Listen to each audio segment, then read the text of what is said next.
Hi guys, and welcome to your first pick a card for the month of September. So I just want to start off by giving a huge thank you, first of all, to all of you who are here watching this video and supporting me. It really does mean so much to me to have you here.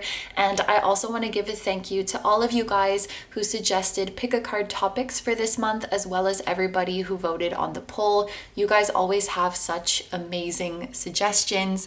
So the number one poll winner, which is what we're doing today, is your next steps to achieving your dream life. So I think there's not that much that I need to explain about this one. It's pretty straightforward. What are the next things that you guys can do in order to move towards your dreams? So there are 4 readings for you to choose from. I'm going to show you each of the crystals one by one, and please pick whichever one you feel drawn to the most. Number 1 is Mangano Calcite. Number 2 is Lepidolite. Number 3 is Apatite. And number 4 is Aventurine. Okay guys, so as always, take all the time you need to pick. You can pause the video if you need to. I'm gonna go ahead and get started with number 1. Hi number ones, so this reading is for those of you who are drawn to the Mangano Calcite, and in today's reading we're going to be finding out what are the next steps that you should take to achieve your dream life. So in today's reading I am going to be getting most of the messages from your higher self, so I want to start off this reading by just seeing if there's anything in particular that your higher self wants you to know about your dream life. Or additionally, if there may be any other entities who want to come through during this reading. Entity kind of sounds like a weird word, but any other spirits other than your higher self who want to come through today. So I'll take however many cards are going to fall out here. I'll just take all of them. So we have the star, which flew out really quickly. So right away, the message for you is to keep having hope about your dream life. For those of you who chose this group, maybe there are times where you really feel like your dream life is just out of reach. Maybe you feel that it's not realistic, or sometimes even feel foolish for continuing to have hope, continuing to try to move towards it. But this is the card that tells you your wildest and crazy dreams not just can be a reality, but they are a reality. They are within your reach. So just keep moving in the direction that you're going. And I'm thinking of a card it's in the Work Your Light Oracle by Rebecca Campbell. And it says, you're already doing it, keep facing your true north. And I feel like that message is applicable for you guys, even though I'm not using that deck. I left it on the other side of the world, but you're already doing it. So very much easier said than done, but what's coming through here from your higher self is stop overthinking it. You're doing amazing. You're doing everything that you need to be doing. And I promise you, this is not too good to be true. I promise you, you're not silly for hoping, you're not crazy for making the efforts that you are.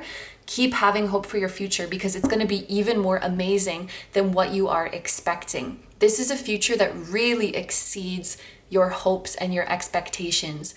Now, as for any other beings who might be coming through here, this can talk about a star seed family. So if you guys do resonate with being a star seed, from having origins other than Earth, which most of us do, but if you feel like you really resonate strongly with previous incarnations somewhere other than Earth, this may be like your ET family who is reaching out here, or your soul family here on Earth. This is also a card that I sometimes associate with twin flames. So if you do resonate with that journey, it could be them who is coming through in this reading too. But this concludes the first message of the reading. So now what we're going to do is move on to the steps that your higher self and these loving souls want you to take. So I'm going to take a total of 9 cards from this deck. We're going to look at 3 steps that you can take. And for each of those steps, we're going to see, of course, what the step is, why you are being called to take it, and how you can take it. Whether that's you need to take a certain action or it's just going to happen to you, we're going to look into the how of it. So let's shuffle the deck and get right into it. I feel like the lighting is not very good today. I don't know what it is because I use the same lights all the time. And maybe it's just the angle, because sometimes it looks good and other times it looks dingy. And I'm filming, so when I'm staying at my mom's house, I film in the basement because it's like the only place that has a nice big white table that I can use. And there's no like windows down here, so I'm just working with a ring light and a lamp. So for your first card, we have Justice. So this is the step for you to take. And let's get the Y card.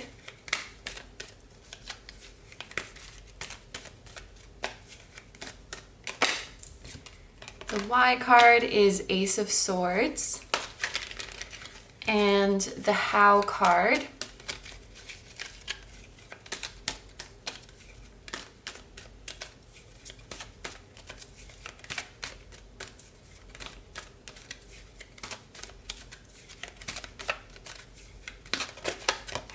and for the How card, we have the Empress. Wow. Okay. So I'm getting a pretty clear message from Justice and the Ace of Swords here. There's a very rational, logical kind of energy in both of these cards, with swords representing truth, mental clarity, representing the mind and the intellectual aspect of ourselves. And Justice is an energy that weighs all possible options, weighs all possible sides, and tries to find the truth or find what is best. So I'm thinking of this as like weighing pros or cons, or weighing your options. This is you being objective and taking stock of what your future paths are. So I'll just use the example of like somebody who wants to be a musician. And I'm always using the same examples, but it's just the easiest for me. So let's say someone wants to be a very successful musician. They would sit down and honestly assess, like, what actions am I taking right now that are conducive to this, that are adding to this? So they write down like everything that they're doing right. And they give themselves a pat on the back for that. And then they might say, okay, well, where am I kind of lacking? Where am I procrastinating? Where am I maybe shying away from taking action because of a limiting belief or an insecurity? So this is a very honest assessment where we're looking at both what we're doing right and where we can improve.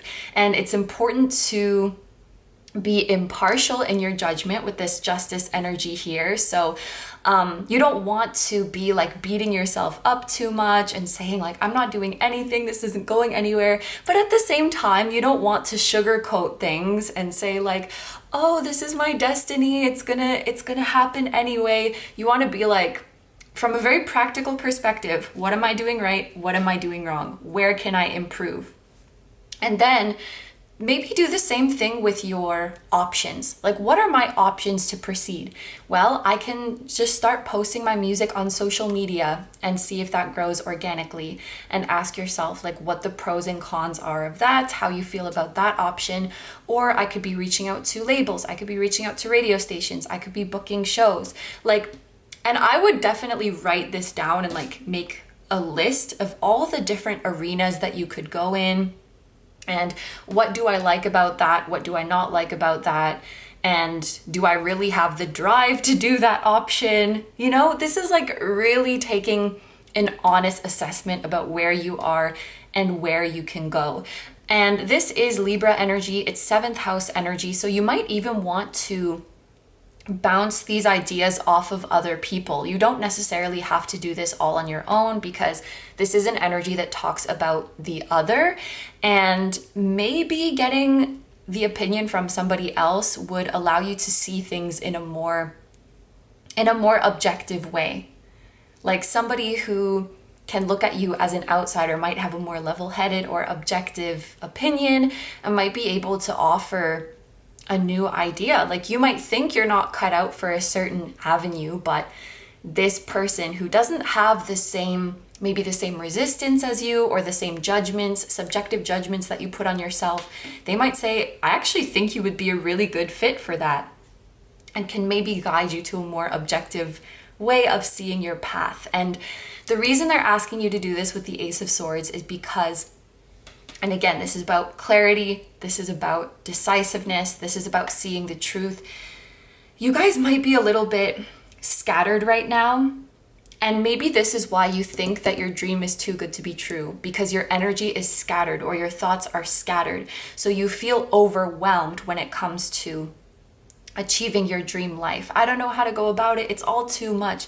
But if you really sit down and you take stock of where you are now and where you're going to go in the future, I feel like it's a lot more,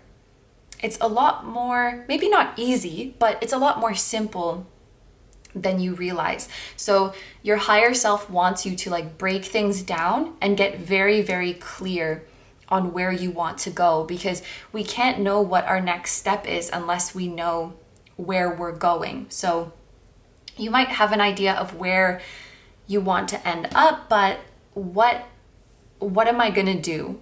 What are my potential avenues to get here? What makes me feel good? What doesn't make me feel good?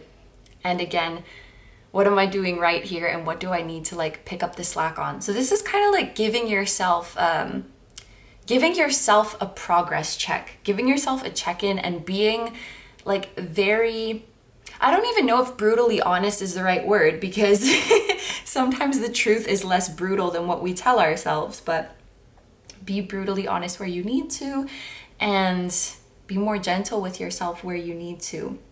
And when it comes to the how here, we have the Empress. So when you're choosing your path, keep the assumption that you have the potential to create anything in this world. You have the potential to manifest anything in this world. So basically, your higher self doesn't want you to opt out of a certain path because you're thinking like, there's no way I could make that work. There's no way that could ever happen for me. There's no way I'm worthy of that. There's no way I'm XYZ enough for that. Because they're saying that's not an objective assessment. I feel like you guys have a little bit of a pessimistic bias towards your dream life. And you might think that it's realistic. You might think that, I'm just being practical. I'm just being realistic here. But that's not what your higher self is saying.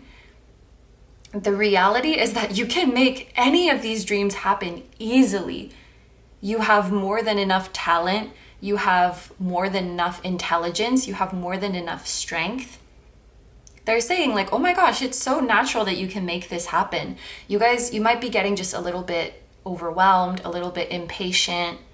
You might be feeling insecure at times, but that's literally, and maybe this is why you need to ask somebody else, because it's like anybody else could see like, yeah, like what the heck? Of course you can achieve that. Of course you can do that. Yeah, I feel like with this justice energy here, and this is actually Libra energy as well, the Empress, maybe ask somebody else or have somebody else's opinion when you're assessing this, because I think if it's just you tend to judge yourself a lot more harshly or think that you can't do things when you really can. And it's not even like somebody flattering you or somebody, saying that because they're just trying to be nice or because they're your friend or whatever. Your higher self is saying, it's like, it's so plain to see. It's so plain to see that you can make this work. So if you are, if you're doing this assessment for yourself of like, what are my options and which one do I want to go with? Do so with the assumption that you could be successful in any of them. Meaning that I'm not going to say no to an option because I'm like, nah, I could never do that. So I don't know, it could be anything you're pursuing and you have a list of schools that you could potentially go to. And your higher self is saying, don't rule out a school because you're like, I would never get accepted to that one anyway. Be the Empress. The Empress knows that she can create literally anything. She can experience literally anything because she is a divine creator. So that is the mindset, and that's the assumption that your higher self wants you to go into this with. So yes, doing an assessment, making a concrete plan, being decisive. So no more like, I don't know if I'm going to go for it or not. We're like, yep, I'm going to go for it. And this is my game plan. They want you to make a realistic game plan an objective assessment of where you're at. This is like the first step for you, because they want you to get things really, really clear in your mind. Once you do this, you'll realize it's not so overwhelming. It's not so too good to be true as you might think it is. So let's go to what is step number 2 for you guys. So for the what, we have Ace of Pentacles. For the why, we have the Hermit. And for the how, we have King of Swords. Okay, so I think this King of Swords is relating back to this plan, because there was so much sword energy here. There's so much air energy, air.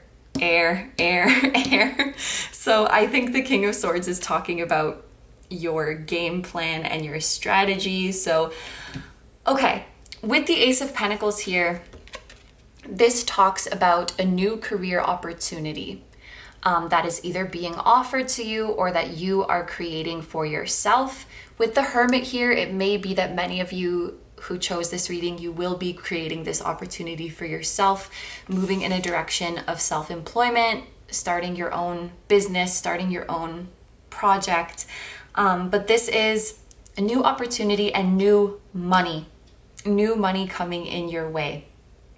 And the reason this is coming to you with the Hermit here, the number 9 represents being near completion and being ready to level up. And if we look at the Hermit as this old and wise soul, I'm thinking of this as you guys in your current career path, in your current field, you've really learned a lot. You've become like this expert, this all-knowing wise figure. But it's time for you to move on to the next cycle. It's time for you to start something new. And I think it's time for you guys to have more independence. The Hermit wants to completely follow his own inner compass, his own inner guidance. The Hermit is not somebody who follows the status quo or somebody who follows orders from other people. I feel like your higher self is wanting you to break free in terms of your career, whether that's becoming self-employed or joining a group of very like forward-thinking individuals, or a group that gives you a lot of freedom to work how you want, a lot of independence to create your own ideas. The Hermit, it means that you guys can't be tied down. And with the King of Swords too, it's like you're too wise or you're too smart to just be tied down and to be taking orders or listening to explanations from other people. You should be using, like, your higher self wants you to use your own genius, your own ideas, your own intellect, your own wisdom, your own intuition to create your abundance. And what your higher self is saying is a lot of your wisdom, it may not even come from this lifetime, like things that you've experienced or learned in this lifetime. It just comes out of what appears to be thin air, but it's really coming from your old and wise soul. You guys have more wisdom than you know. Ooh, wow. So it looks like the steps for you guys is, first, you are making this game plan with the assumption that you can do freaking anything that you set your mind to.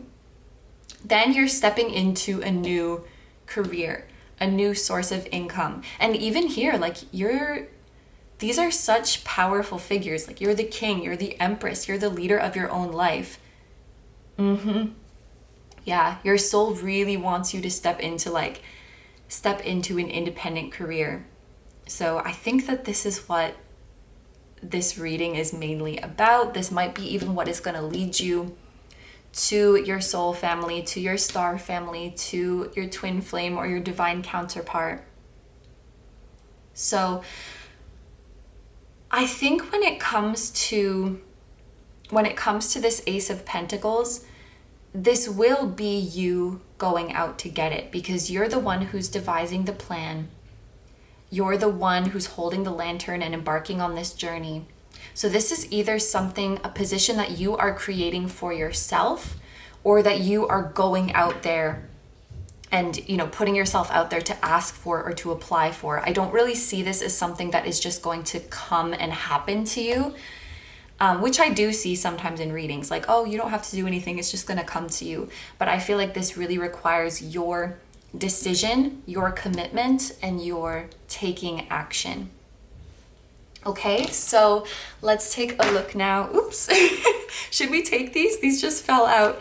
We have the King of Wands and Judgment. Yeah, okay, this is totally about you guys being your own boss, for sure. Like the King of Wands, like 90% of the time in readings, I would say, yeah, the King of Wands is self-employed. He's his own boss. He does whatever the heck he wants. There's a lot of freedom in the King of Wands too. Like he's not tied down to one place, so he can travel wherever he wants. He can live wherever he wants. He can be like a nomad. He can work whenever he wants, wake up and sleep whenever he wants, and he does not take orders. Yeah, and even with this Aquarius energy that came out right at the beginning, I feel like your soul is really, really a free spirit. Maybe even has a little bit of a rebellious quality to it, and your soul did not come here to follow the rule book or to follow the formula. Your soul came here to break the barriers and do something completely different and be liberated. And we have the Five of Cups here. Okay. Ooh. So, all right. So we have the plan, we have starting the new project, and then we have the King of Wands. So if we're talking about a step that you guys can take, okay, I got it. So if we're talking about a step that you guys can take, this is going to be about working on your confidence and believing in your vision. And this is something that your higher self has been trying to hammer into your head throughout this reading. You need to know that you have what it takes to do this. You need to know that things are going to work out for you. But you also need to know that even on your destined path, even on your perfect path, things are going to go wrong or appear to go wrong sometimes. You're going to come up on obstacles, you're going to have losses, you're going to have rejections, you're going to have failures. If you look at any super successful business person or artist or any really successful person, you just see the version of them who is now thriving and living their best life. But if you looked at their story and the road that they took to got there, if the road that they took to get there, you would see a ton of failures. You would see a ton of times where they have fallen down. You would see a ton of times where somebody told them that they're never going to amount to anything and that they don't have what it takes. These are all pieces of the journey that lead them to this King of Wands. And so what I see under this King of Wands, like the pillars that support the King of Wands, is Judgment and Five of Cups. Judgment is about, again, objectively assessing the situation and knowing when to move on. And the Five of Cups is about loss. So it's important for you guys to embrace change and embrace loss as part of your journey.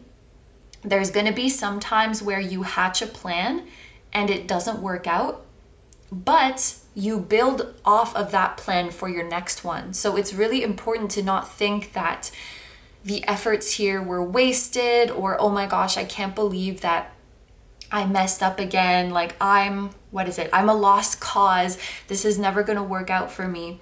A big part of being confident, of being this King of Wands, and it might sound ironic, but a big part of being confident is not letting your pride get to you and not taking things personally. I've found, thinking about Leo energy, I feel like this is a big lesson that Leo energy has to teach us. And I see Leo energy come out a lot when someone is going after a dream that is most authentic to them, a dream that feels like their baby. We have to be confident in ourselves and proud of our accomplishments, but not so proud that we take a rejection as like the biggest offense or like the worst thing that could happen, or that we take failures as a sign that we as a person are wrong. Do you know what I mean? You have the ability to detach.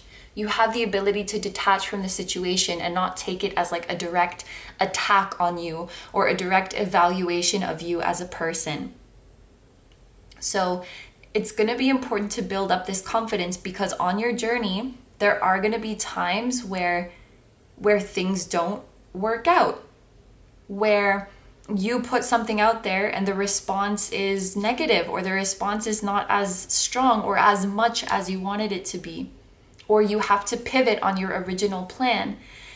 And if you are projecting too much of yourself onto your plan and then your plan doesn't work, it's easy to take that as like a personal attack or a personal offense, if that makes sense. And again, if I can just give a really easy to understand example, it's like if a YouTuber is putting out a certain type of content and then they're not getting the traction that they want. Well, if they don't have that confidence, and yes, if their pride is too high, they might say like, why don't these people like me? What did I do wrong? Everybody hates me. And take it really, really personal. Whereas somebody who has confidence, they have the ability to just say like, okay, I guess I need to tweak my content. I guess I need to try something else. So they know when to let go. They know when to take the loss, so to speak. They know when to drop the cups and turn around and try something else. They know how to objectively assess the situation and say, this is not personal. Everybody has times like this. Even the most successful people have trial and error. This is not a sign of me not being good enough, because I know that I can do anything. And I just need to move in a new direction. I'm thinking of this card in the Angel Tarot that says a favorable assessment of the facts, time to move in a new direction. So yeah, confidence is like the really, really big thing here. The why is so that you'll know when to pivot, when to change, when to move on, not taking things personally. And for the how, the Five of Cups is representing the how. So there may already be something that your higher self is asking you to let go of.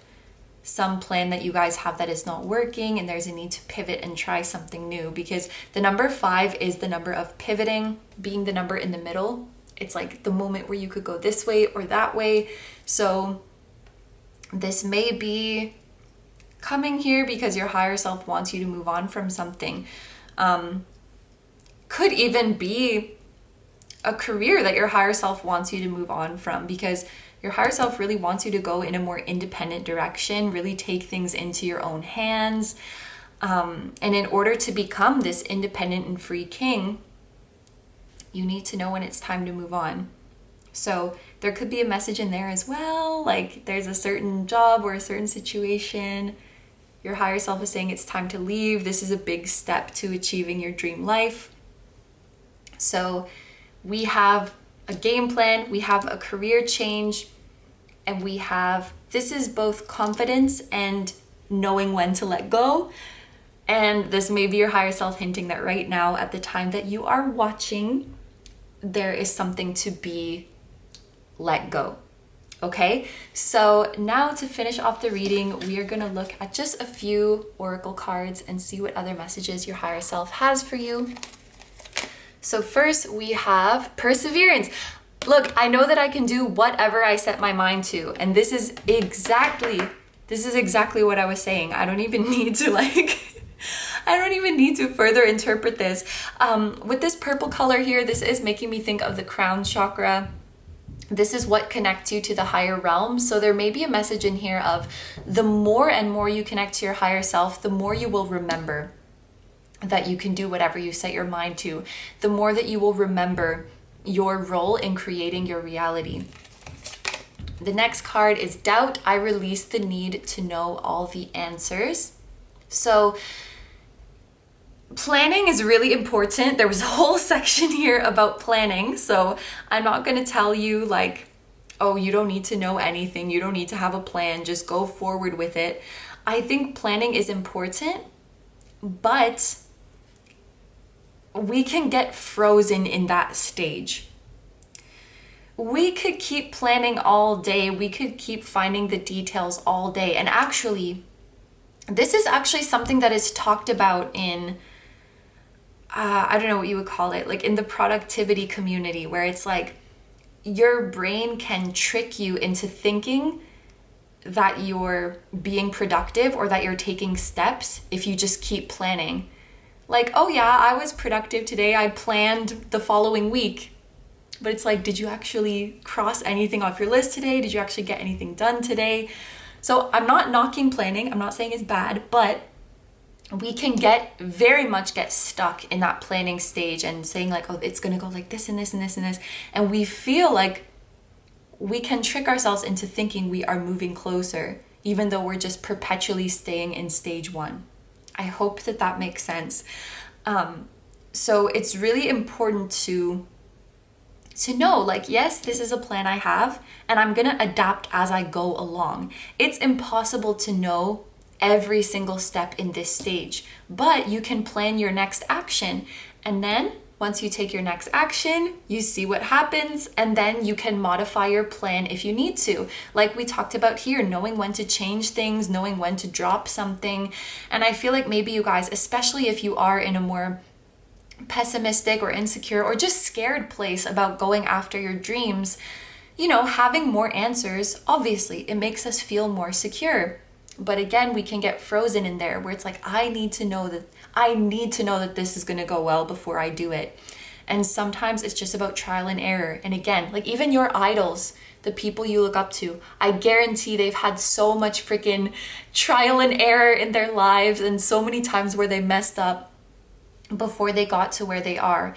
Nobody got to their level of success by just waiting for the answers to come to them. They go out there and find them, or like waiting for the perfect moment. They drew out their map and then they started on the journey. And then when they went the wrong way, they erase it and then they try a new path. So I feel like confidence in action is like the biggest thing for you guys.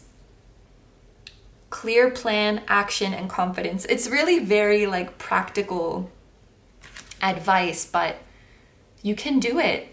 Remember, it's natural that you can do this. For your next oracle card, this says like either cherish or place importance on the people around you. So your higher self is definitely calling you to share your dreams and to share your plan with other people, because they can give you advice, they can give you words of encouragement. Because remember, the objective truth from an outsider looking in is that you guys have everything it takes to make this happen. And when you see yourself as lacking, I think that's your own like subjective, pessimistic way of looking at things. And your last card is overcome your problems. Yes, so there will be problems along the way. There will be obstacles, but whatever they are, you have the power to get over them. This is really like, again, it's a very practical reading. Like your higher self just wants you to get down to the nitty gritty and just do it. And I feel like a lot of you guys are stuck in the waiting stage, stuck in the preparing stage, stuck in the planning stage, like waiting for a million confirmations, waiting for spirit to show you a huge sign or to make things really easy. And maybe this sounds very cliche, but nothing that is worth doing or that is going to make you grow is just easy breezy. Like you just got to do the mundane nitty gritty and get down to it. That's what it really, really looks like here. But you have a wonderful supportive team with you. You have your soul family with you every step of the way. You have people around you in the 3D who can point you in the right direction just by reinforcing that, like, oh my gosh, of course you can do this. I feel like the people around you are like, why would you even doubt yourself? Do you see how amazing you are? You just need to come out of your little bubble a little bit. Come out of your bubble, because there is some voice within you guys that is telling you that you're not this or that enough, and it's just completely not true. This is the truth. This is the truth. You're the Empress. You can create anything. You can do whatever you set your mind to. Okay. Oh, I put those in the wrong place. That's fine. They're basically the same energy in this reading. So that's all the messages I have for you guys. So I'm going to end the reading here. Thank you very, very much for letting me do this reading for you. I hope you have a wonderful day or night whenever you're watching, and I wish you all the best. Please take good care of yourself. Stay healthy. Sending you guys lots of love, and I will see you in the next one. Bye-bye. Hi number twos. So this reading is for those of you who are drawn to the Lepidolite, and in today's reading we're going to be finding out what are the next steps that you should take in order to achieve your dream life. So in today's reading I am going to be getting most of the messages from your higher self. So I just want to start off by shuffling the deck and seeing if there's anything that your higher self wants you to know in particular about your dream life. And I also want to see if there's anybody else who wants to come through. So any souls other than your higher self who maybe have a message for you today. So I'm just gonna let as many cards that want to come out fall out. And so we have the High Priestess. Okay, this is definitely your higher self coming through. I personally don't really see any other. The only word I can think of is entity, and I said it for group 1 as well, and it sounds weird. But anybody else who wants to come through, I personally don't see one. However, if you have your own personal interpretation of the High Priestess, like whenever I see the High Priestess, it means that so-and-so is coming through. Please favor your own interpretation over mine. I just think that this High Priestess is definitely showing your higher self, and they're coming through to let you know that your intuition is a lot more on point about the situation than you might realize. I feel like you guys already have a very, very good idea intuitively about what is coming to you, about what your future holds, about what is possible for you.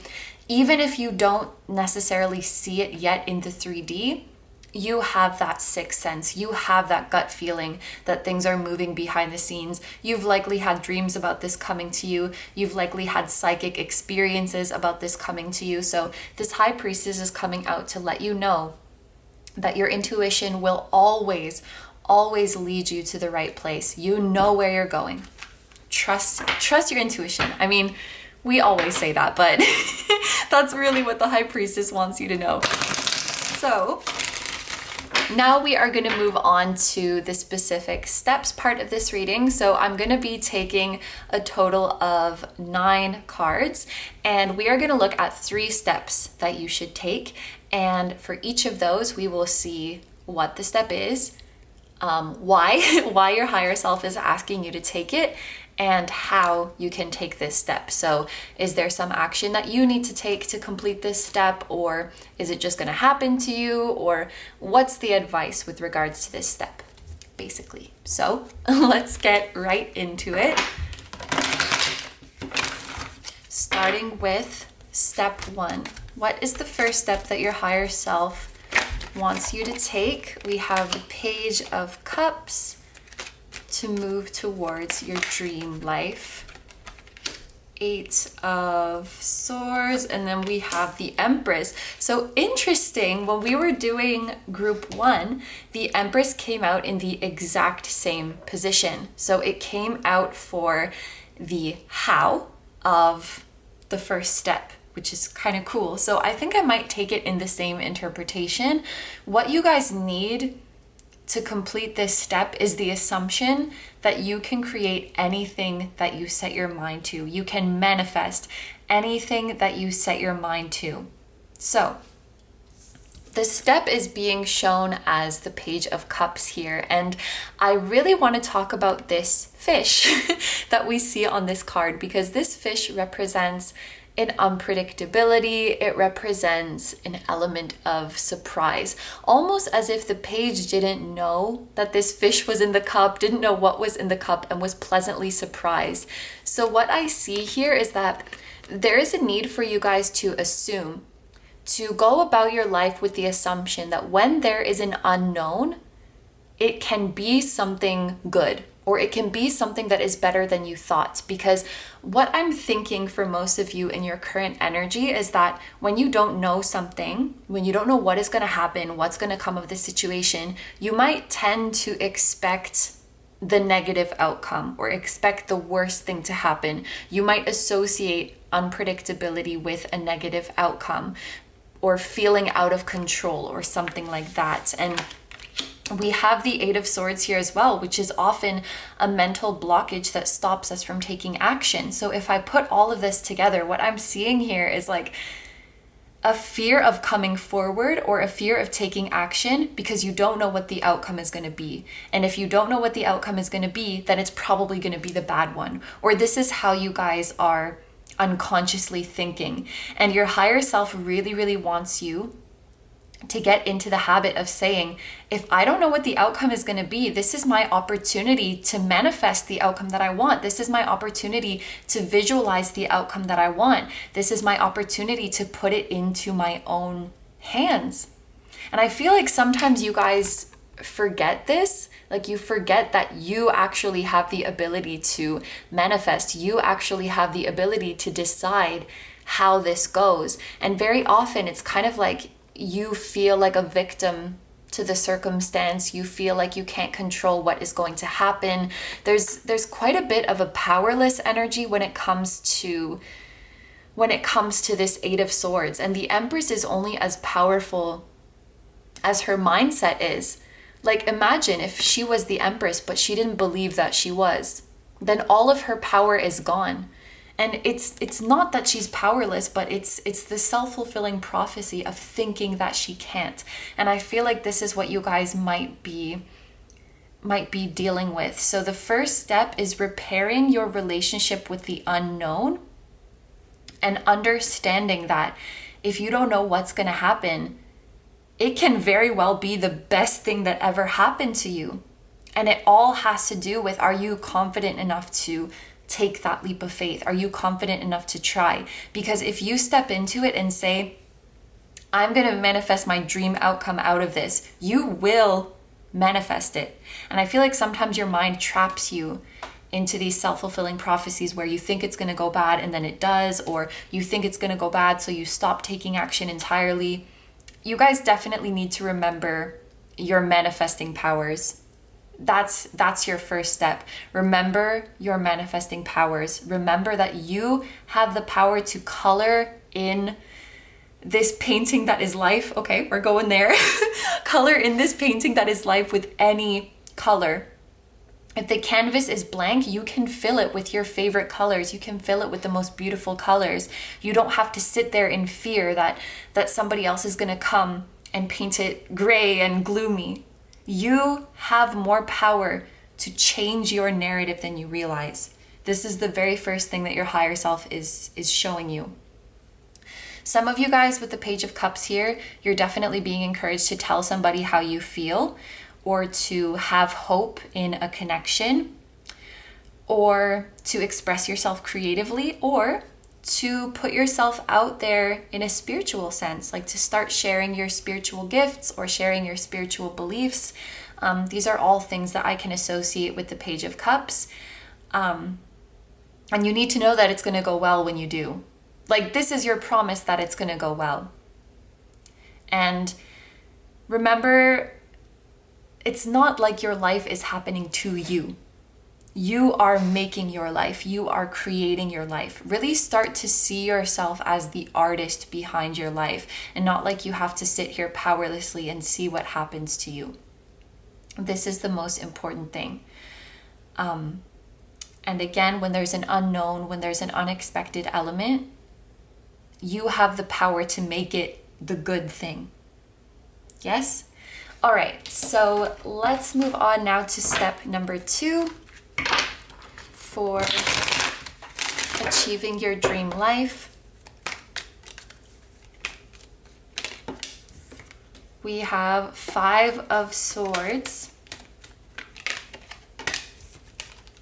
the Lovers, and the 2 of Pentacles. Okay, Okay, so when we get the Five of Swords, this tells me that there are some conflicting energies and it can speak of things that are out of alignment. So I'm being shown very specifically what your higher self wants you to do. This is an exercise that I sometimes recommend to people.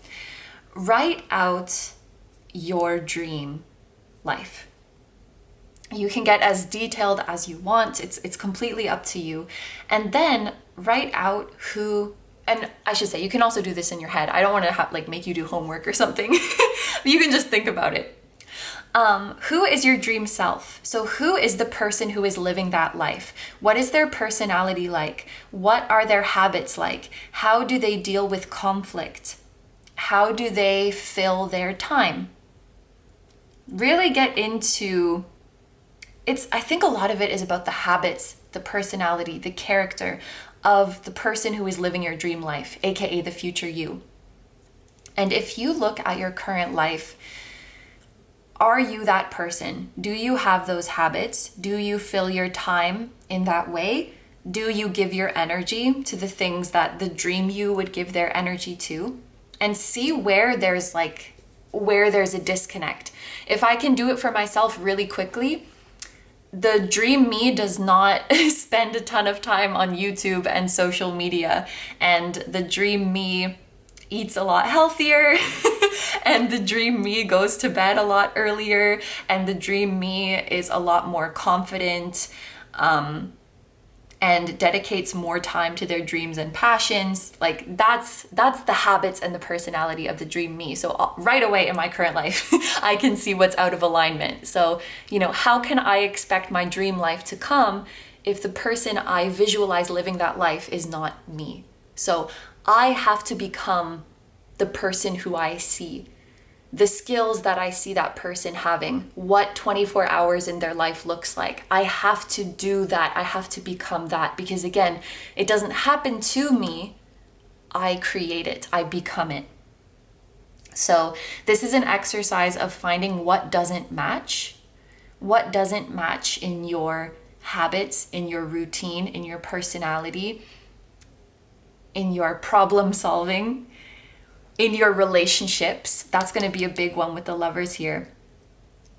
What doesn't match in that? And this could be a little bit of a tough exercise, because you have to call yourself out in some ways, or you might come to the conclusion that some things need to be let go. And we do have the Lovers here with why. And, there's that, I don't know if this is an expression that people say or if it's a fact, but it's said that you are most like the 5 people that you spend the most time with. Or like who you are is a product of the 5 people you spend the most time with. I don't know if it's specifically 5, but I hope you guys know what I mean here. We are heavily influenced by the primary people in our lives, and your higher self might want you to honestly assess, how are these people affecting me? Do I resonate with their values? Do I resonate with their habits? Would I want to be like them, or would I want to be this person? Would I aspire to this person? And it sounds kind of harsh, but is this connection lifting me up, or is it dragging me down? Is it draining my energy? There will be maybe many different areas that you find are out of alignment, but with this Lovers here, I do think your higher self is saying you will find the main problem in the people that you hang around with. Could also be more of a virtual thing, like the people that you follow, like the types of social media pages you follow, the type of speakers you listen to, the type of ideas you are consuming, because this is Gemini energy, which talks about ideas and communications. And then we have the Two of Pentacles here for the How, which you can literally see this person is juggling. They're like weighing 2 coins and deciding which one is more valuable. So there will be a need to assess. We have 2 cards talking about I need to choose between 2 paths. So this is like cleaning out your space, cleaning out your energy. What has to go? And in order to determine what has to go, you can ask yourself, do I see the future me having this type of connection? Do I see the future me dealing with this type of stuff? Do I see the future me investing so much time and energy into this, or the dream me? And if the answer is no, rather than, waiting for things to eventually fall away, I think your higher self might be asking you to actively remove these things that are out of alignment. And this might actually do wonders for your confidence or for your mental barriers. If you're having a hard time remembering how powerful you are, how amazing of a manifester you are, how you are in control of the story of your life, you might be surrounded by a lot of people who don't believe that for you, or who don't believe that in general, and that is affecting you. Who you are around is so important, because we are social creatures, and we're always mirroring the people that we're around, whether we try to or not. We're always picking up on their energy, whether we try to or not. So again, I think relationships is the biggest one, but it could very well be like other habits that you have, how you are spending your time and things like that. So now let's take a look at step number 3 for achieving your dream life. Ooh, we have the 9 of Cups.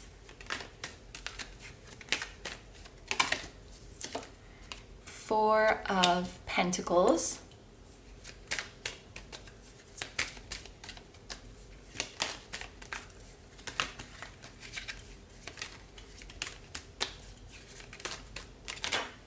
That's a lot.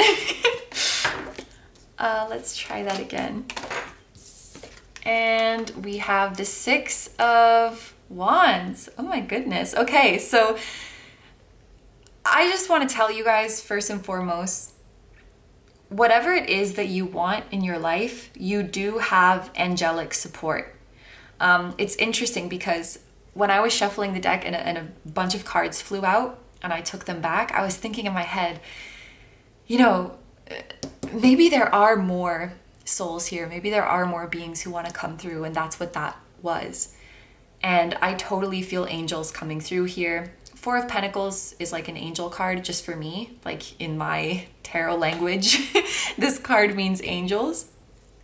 So I think all of those that flew out were maybe angels trying to communicate with you. You're protected, and they're working to grant every last wish of yours. They want you to come out on top. They want you to be successful, and they want you to be proven right. I see that with the 6 of Wands here, and also with the High Priestess. Like, they want your intuition, your dreams, your visualizations. They're gonna prove that right to you. This whole time I was right. This whole time I was seeing my future. This was not just a daydream. This was real. This is the type of confidence and pride and celebration that they're working towards you experiencing in your future. This is a card about victory, successful, happy outcome. This is a card about your wishes being fulfilled. And this is a card about protection, being on the right path, at least in the angelic context when I get this card. So one of the steps for you guys, it might be communicating more with your angels, allowing their support to come in, like literally speaking to them more often, whether you're thinking to them, writing to them, speaking out loud to them, praying to them. Being in contact with them more is really going to help. So that's definitely one message that is coming through here. This is also about, in general, practicing positivity and practicing gratitude. It's very simple, but that was the first thing that came to my mind when I saw these 3 cards, because the 9 of Cups is also about gratitude. It's about being content. It's about being satisfied with what you have. So your higher self definitely wants you to practice gratitude. This is also a card about stress fading away. So stress management might be something here you might want to do if you don't already.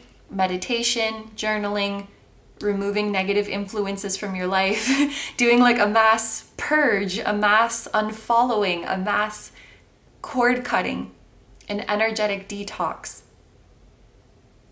so that you can get back to this content self. But yeah, there's like, I feel like you guys need better stress management measures in place. You need more quiet time to yourself. You need more time free of distraction. I would highly recommend breathing exercises for you guys as well as spending more time outside, as well as hydrating more with all of these cups. Maybe this is, and I've never read it in such a literal way, but maybe your higher self wants you to have like 9 cups of water every day, which I think is like more than 2 liters, which is good. It's good to aim for that much. Prioritize more your peace of mind and your relaxation rather than just being productive, rather than just pleasing people. This is really like relaxation and self-care, because at the end of the day, your mindset and your peace of mind is the most important thing. And I said something similar at the beginning of the reading, but you could be like the most successful, rich, famous person in the world, but if you don't have your health, your physical and mental health, it's not worthwhile. It's not something that you can enjoy. Our peace of mind is like our most basic need that needs to be met before anything else, so that we can enjoy everything else that this life has to offer. So practicing mindfulness, gratitude, positivity. I know it's not the most like fun and exciting thing. Like we want to get out there and hit those big goals and we want to see big changes, but this is like your foundation. This is your foundation. Being at peace, being hydrated, being well rested, being unbothered, not having all these stresses on your mind. So there's a need for you guys to really ground yourself and simplify your life, I think. It's like you have too much going, or your mind is going in too many directions. With this 4 of Pentacles here as well, there might be a little bit of a lack mentality going on, or a little bit of a lack of action, like we saw with the 8 of Swords here. You can see this person is not budging. They're not going anywhere. They're holding on to their coins, and it's like there is some imbalance between giving and receiving in your life. And I can interpret this in one of 2 ways. So I'll explain both of them. I don't know if you could resonate with both. Well, maybe, but there needs to be a balance between giving and receiving in our life. Our energy exchanges need to be equal in order for us to be healthy. So one way that I'm seeing this is that you might be giving too much of yourself to other people and not taking care of yourself. And so there's an imbalance in that you are giving too much. But for some of you, when it comes to the realization of your dreams, it's like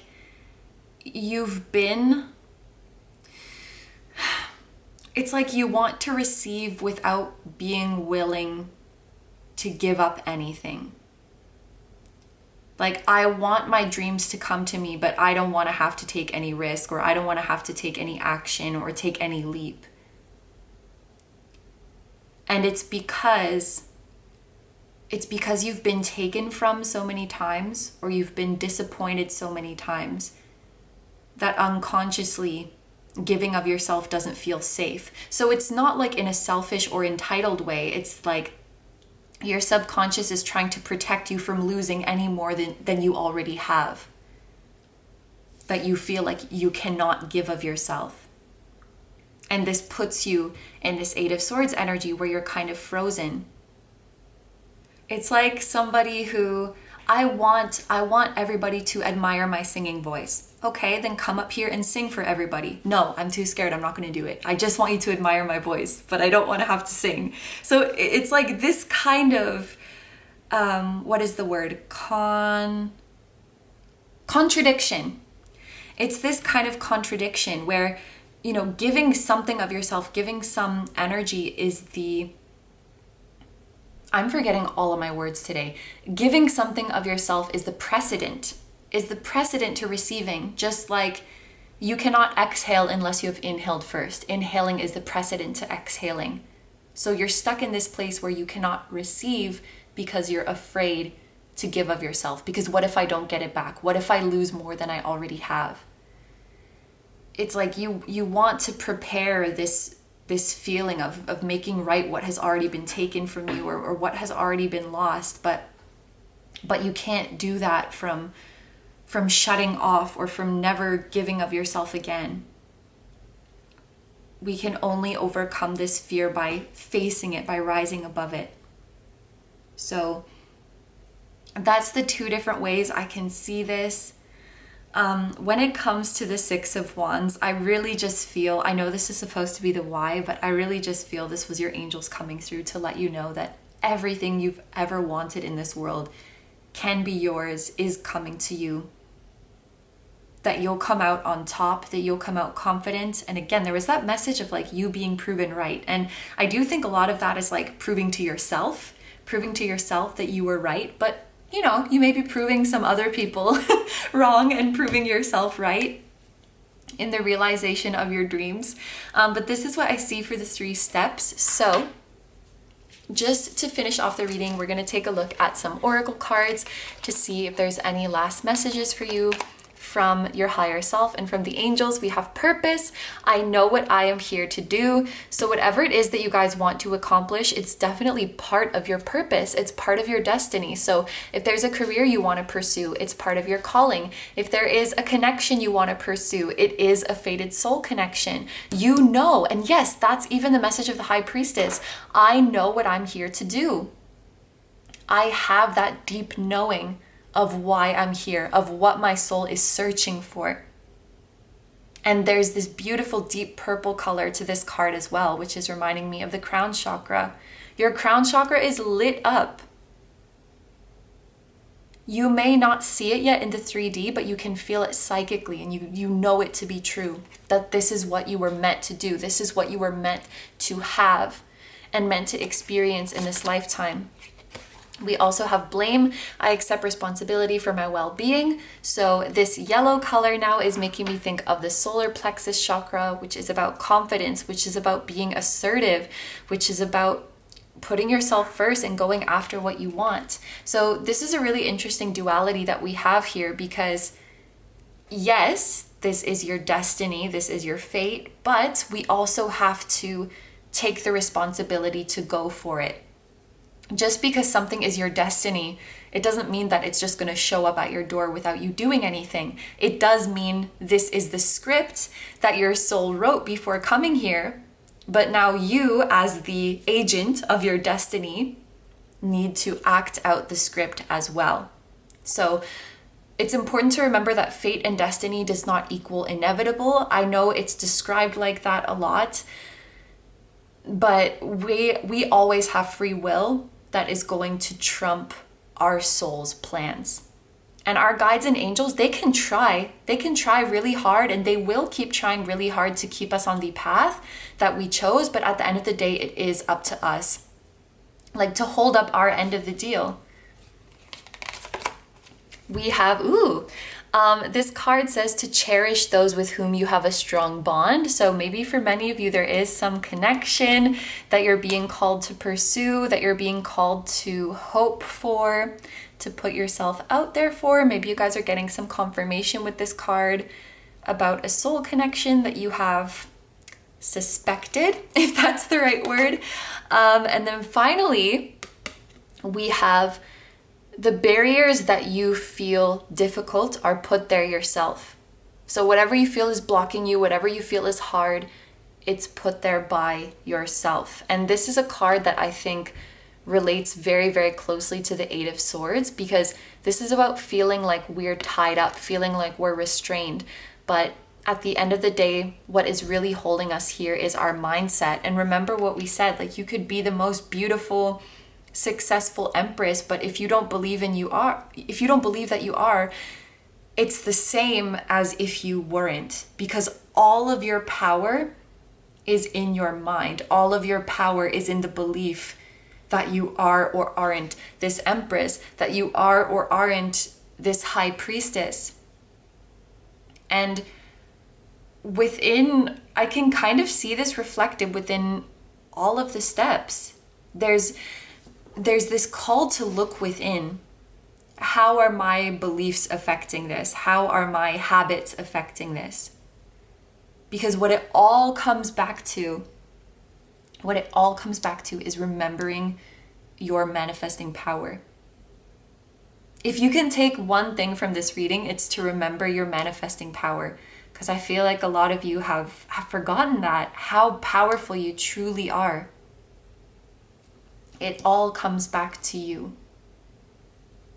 Okay, so these are all the messages that I have for you guys. So I'm going to end the reading here. Thank you very, very much for letting me do this reading for you. I hope you have a wonderful day or night whenever you're watching, and I wish you all the best. Please take good care of yourself. Stay healthy. I'm sending you guys lots of love, and I will see you in the next one. Bye-bye. Hi, number threes. So this reading is for those of you who are drawn to the Apatite, and in today's reading, we're going to be finding out what are the next steps that you should take in order to achieve your dream life. So I am going to be getting most of the messages today from your higher self, but just at the start of the reading, I wanted to shuffle the deck and see if there are any messages in particular that your higher self wants you to know about your dream life, or if there's anybody else other than your higher self who would like to come through with a message for you. So let's just see what we have to start off here.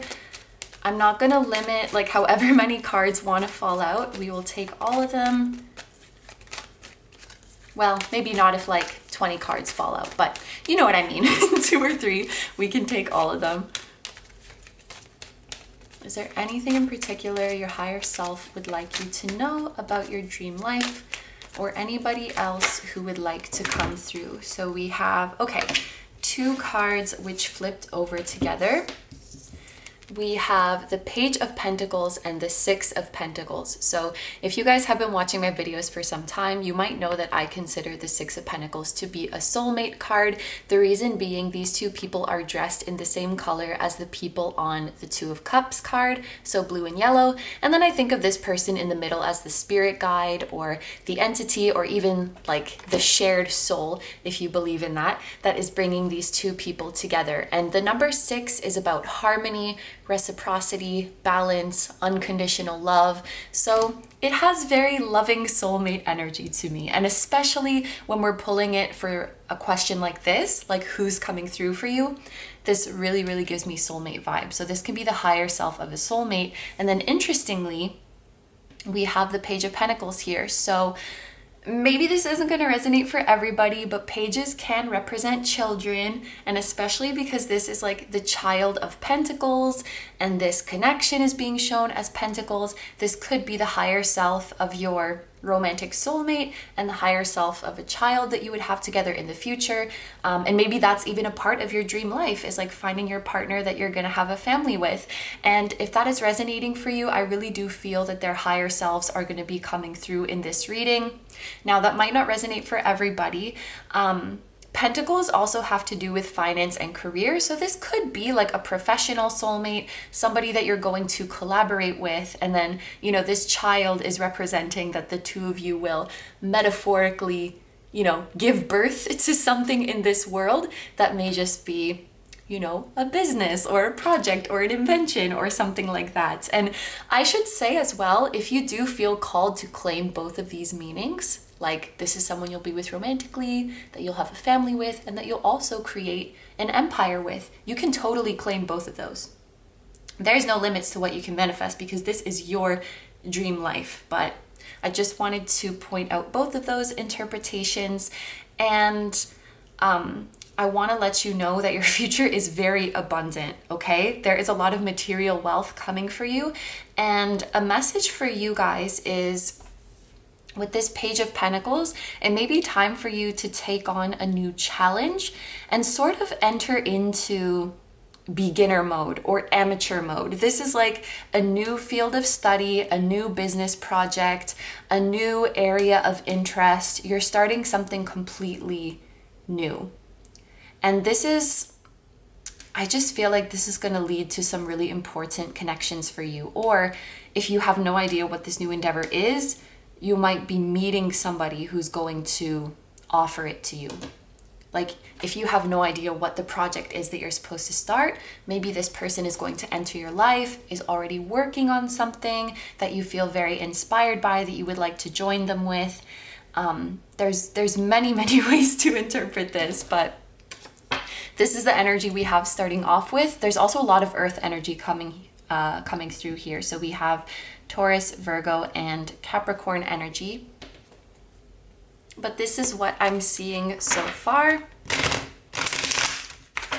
Some of you guys might be doing like freelance work as well. There's something about these cards, and maybe it was a reading I did in the past where like this told me about somebody doing freelance work. Sorry, but okay. I hope I don't get too spacey in this one. What we're gonna do now is take 9 cards, and we're gonna look at 3 different steps that you can take. Each of those will have 3 cards in them, and that will be, what is the step? Why are you being called to take this step? And how can you take it? So, for step number 1 here, we have the Ace of Wands. For the why, ooh, look at this. We have the Two of Cups. So this is literally, okay, in this deck, they're not wearing blue and yellow. But in the Rider-Waite deck, for example, they are wearing blue and yellow.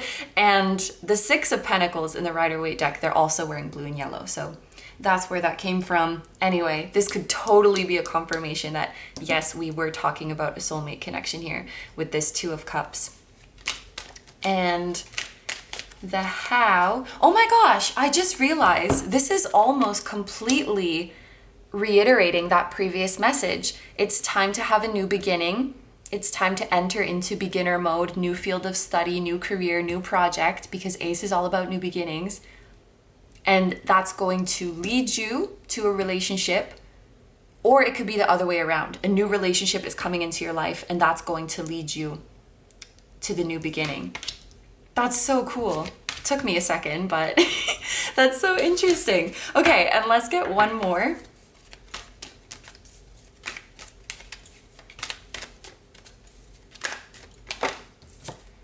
And we have the Three of Swords. Okay, this makes sense because the Ace of Wands is about new beginnings that bring excitement, enjoyment, and pleasure into your life. And I feel like your higher self, the higher self of your soulmate or your future business partner, and the higher self of your future child, if that resonates with you, they're saying whatever you're doing right now, it doesn't bring you enough pleasure. These people love nothing more and want nothing more than to see you happy and fulfilled. And they're saying like letting your inhibitions go. You know, when you watch somebody, let's say you're watching a dancer, and you can just tell that they are so completely lost in the music, they are so completely in their zone, and there's something about that is so deeply moving, so deeply beautiful, so deeply inspiring. You can just tell that person is happy. That person is living their dreams. This is the kind of joy they want to see wash over you, where you are so passionate about what you're doing that you lose track of time. You lose track of the world around you. You completely slip into a different freaking time space reality where it's just you and your passion. This is what they want for you. And they're kind of saying like, you're not really there. You're not really there right now. You might know what it is that makes you feel this way, but maybe are not dedicating enough time to it and are more so pouring your energy into other things. I just noticed we have 1, 2, 3 like this as well. Pay attention for that number. So this is that kind of new beginning. Everything I just spoke about that brings you so much joy and passion. What we see here with the Three of Swords, this is a situation. This can talk about sadness. It can also talk about stress and anxiety.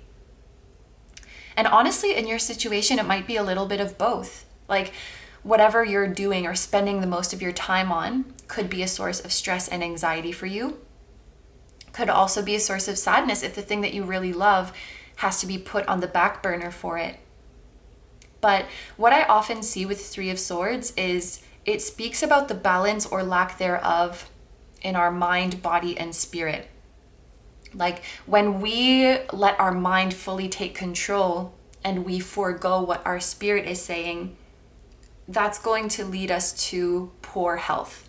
And there's something about this. It's like when you ignore the soul, it can jeopardize your physical health. Or when you ignore your mental health, it can jeopardize your physical health. That's just a message I very, very often get from this card, that you have to be careful about having balance in your life and take care of yourself. So maybe this is actually the why. In this case, it's like we want you to break free. We want you to start something new, because whatever it is that you're doing right now, we can see that it's putting a toll on you mentally. And we can see that your heart is truly longing for something else. And then this could also be the why. If, I'm not saying that another person is your why, but when you take this new beginning, the effect could be this soulmate union. Or like I said, it can also be the how, that you're meeting this soulmate and they're inspiring you to start something new. And I should mention that you might not even know this soulmate in person when they inspire you. It could be completely energetic. It could be completely remote. This is almost like an activation, like you're being activated by your soulmate. So when you get that activation, please answer that call. The Ace of Wands is also about connecting with your higher self, or that's how I read it, and allowing your higher self to come through and allowing them to sort of take the wheel. And I feel like the longer you ignore these energies, like ignore the call from your soul and ignore the call from your loved one, it will take a strain on you mentally. It will take a strain on you emotionally and spiritually, and eventually could affect your physical health as well. So this is like you need to break free, you need to start anew. Maybe you're intimidated because, you love the idea of pursuing this dream, but you're still a beginner, or there's still so much that you don't know. Like, to use myself as an example, I decided that I wanted to move to Japan when I was pretty young. I think I was like 13 or maybe younger, but there were so many things I was worried about, like, what if I don't speak the language well enough? And what if I don't know how to set up my life there? And so it's like the passion is really there, but when it comes to the practical things, the skills and knowledge, you might feel you're lacking, and that might feel kind of intimidating. And I've kind of seen this in all of the piles, and I think it's just something that a lot of us deal with. It's that fear of going into the unknown, or that fear of being like the baby stumbling around trying to figure things out. Because no matter how much we might be dissatisfied with our current situation, there's always some security in knowing what's going on and knowing what we're doing. So I've kind of seen that theme of like, take a leap of faith, start anew in all of the piles. But this one is a very specific energy, and your higher self wants you to embrace that beginner mindset. Embrace it. Just become that Page of Pentacles who is eager to learn something new and is okay with making mistakes, because they see the learning experience in that. Like a baby. You're ready to be a sponge. You're ready to learn everything there is to learn. And for those of you who are afraid of that, it might be related to perfectionist tendencies, or maybe growing up you didn't have that kind of gentleness where you were free to make mistakes. It's like you were expected to just already know everything and already know how to do everything. And that's not fair. And if you grew up like that, it's hard to reverse what we've internalized at such a young age and be okay with, I'm okay with being like the fool who's just stumbling around and doesn't know what they're doing. I'm okay with that. At any age, at any stage of my life, at any field, I'm always allowed to start anew. And when I'm afraid of being a beginner, I'm cheating myself of an amazing experience, of an amazing learning experience. All right, so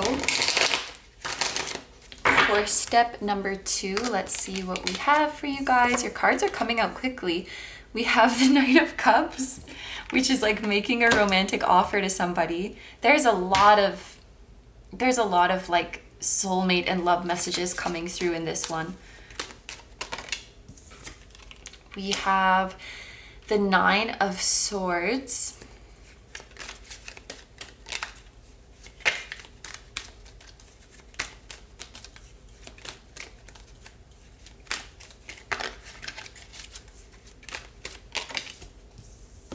And then we have the Queen of Wands. Okay, so if I interpret the Knight of Cups in some specific ways, one of them, like I said, it could be making a romantic offer towards somebody or starting to move towards somebody. So especially if you guys know who this soulmate is who has activated you, to listen to that call and start to move towards them or move towards the thing that they have inspired you to do. That's one way. Oh my gosh. All right, was that a confirmation or am I just clumsy? Let's see if I can. This light, I really need to get a new light. I broke this ring light ages ago and now I'm just like propping it against things. Okay. I just like prop it against things when I'm filming and sometimes that happens. So that's one way I can interpret this. There could also be a message in here about beginning to express yourself creatively and putting that out there. Beginning to express yourself spiritually, so beginning to share about your spiritual experiences, about your spiritual awakening. And this can also be showing beginning to live your life guided by your emotions. And it can definitely be all of them. So pursuing this connection, expressing yourself creatively, coming out of the spiritual closet, so to speak, or starting to share more about your spirituality and being guided more by your emotions. Because when you're guided by your emotions, this choice is easy, right? To choose between the Ace of Wands and the 3 of Swords. Of course, you're going to go for the Ace of Wands, for the inspiration, for the passion, for the new beginning. If you're guided by your mind, you might stay in this 3 of Swords energy. And for the why, you have the 9 of Swords. So this tells me you guys are definitely overthinkers. You may tend to really get in your head and worry about things. You may be the type to expect the worst, and you may actually be the type to really, really doubt your intuition here. The Knight of Cups is highly intuitive and psychic, but if you have the 9 of Swords blocking him, it's like your mind would stop you before any of it actually gets out. It's like you have all of these feelings inside of you and your mind is like, like you're wrong, or don't put that out there because that's too illogical, or that's too weak, or that's too silly, that's too crazy. It's like you have this barrier. The Knight of Cups just wants to bring his cup to his loved one or to the world, but the mind is stopping him. So I do see that there are some mental barriers here when it comes to fulfilling your dreams. And with the Queen of Wands here, your higher self and the other souls who are here, they want you to start seeing yourself as the freaking amazing, talented soul that you are. They want you to start feeling confident. And what's amazing about the Queen of Wands is that she doesn't need any external validation to be confident. She really does not give a single shit what people think. She doesn't think she's beautiful because a bunch of people told her she is. She just knows it. She knows that it just radiates from within her. And at the end of the day, she doesn't really care. Like, the only person who needs to find her beautiful is herself. The only person who needs to find her talented is herself, because this is her life and she's living to make herself happy. And if you guys can get more into this mindset, I feel like it's going to be a lot easier for you to express yourself. So maybe this mental barrier is here as like a fear of judgment. There's like, it's coming up for you guys. It's like you might have this need to be good at everything you do, or a need to be perfect, or a need to like always come off like you know what you're doing. You don't need any help. You have it all under control. Like, there's really a part of you that is afraid of coming off like you don't know things, and or like you don't know what you're doing. And I don't want to like invalidate or belittle fear, because it always comes from somewhere and it's always valid. But like, what is the real danger in not knowing what you're doing? Or what is the real danger in looking silly in front of people? There's no real danger. But when we have trauma related to that, little things like that can feel like a very, very big deal. So I feel like with this group, there's like a fear that's been blown out of proportion when it comes to like getting things wrong, you know, like getting a wrong answer or making a mistake in front of people or doing something embarrassing in front of people. Do you know what I mean? Like, I don't know. And I always give singer analogies. It's because I'm a singer. But like, if a singer sings a wrong note, nobody's really going to care. If it's like one wrong note in the whole performance, nobody's going to care. But if somebody has this trauma, they might be so mortified at that. They might start crying. It's like they put so much pressure on themselves to be proficient and to be put together.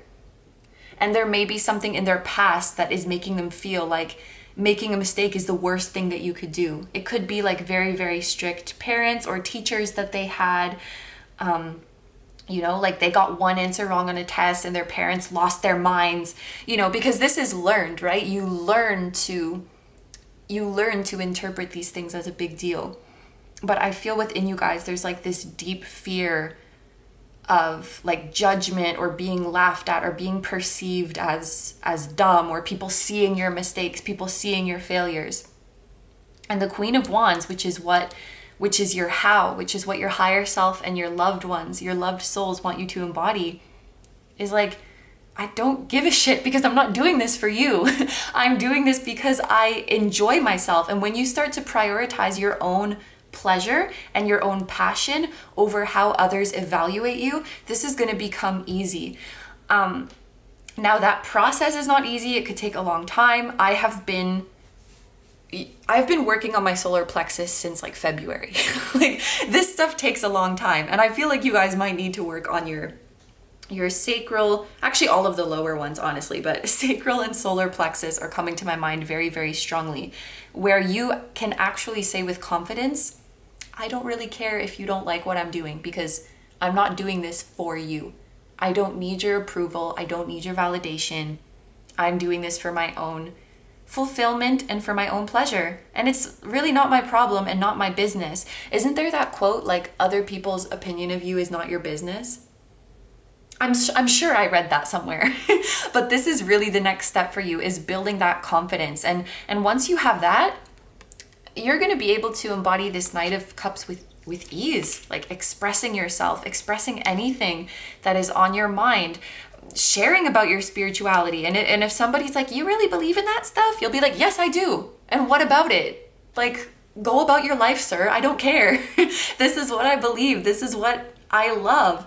If you are a singer and you have a really weird style of singing, who cares? They don't have to get it. This is for me, honey. That's like, this is how they want you to become. And I think working on the sacral and solar plexus chakra is really, really going to help with that.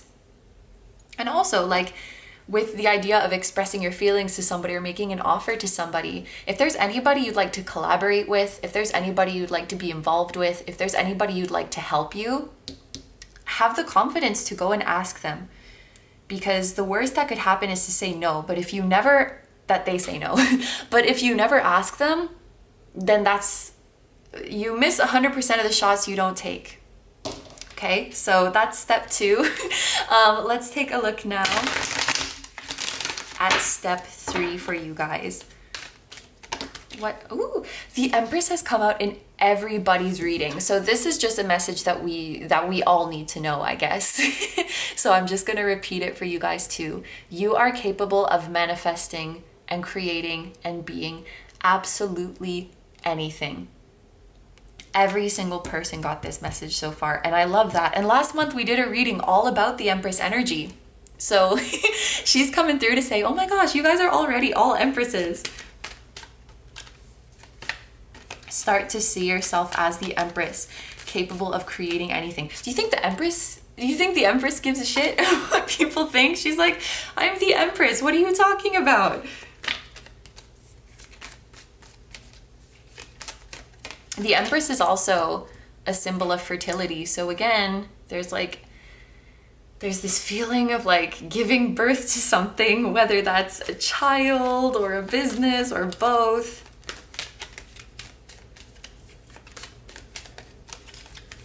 What else can you tell us about step 3? Ooh, now we have the World. So you guys are gonna be crazy. Oh my God.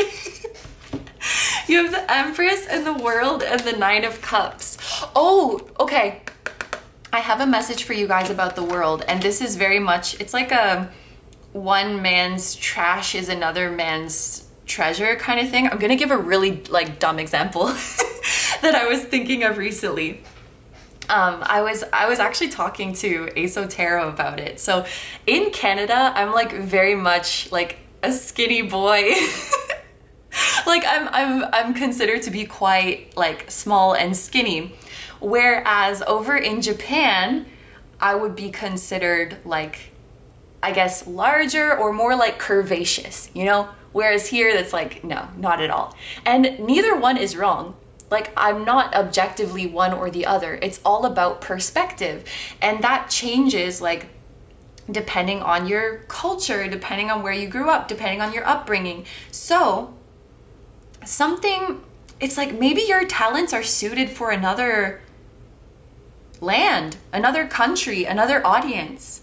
You know? It's like, maybe what you're doing, it doesn't really work in Canada, but it works in Australia, or it works in freaking, I don't know, Jamaica or something. Like, you know what I mean? Because we can get kind of so tunnel vision in our own culture, in our own circle, that we think that's the objective truth and that's how everybody sees things. But if you go over to the next yard, they might have completely different values and completely different preferences, and they might think you're the shit. They might think what you're doing is so cool. So I feel like for some of you guys, this step is like finding your audience, and that might be a kind of far away or diverse audience with the World here. I'm sorry, I know that was a weird example. But I was just having that conversation, so that's why it came to me. There's your audience is out there, like the people who will, like some of you guys, it will be fans if that applies to you, or like, you know, the company, the work culture that really, really vibes with you, or, you know, the customers who will buy your product or use your service or something like that. Maybe it's even like another state or another city that you go to, and everybody there is a lot more relaxed and spiritual and open with their emotions. Like, I think it's erroneous to think that everybody around you is a representation of how everybody in the world will think and feel and experience you.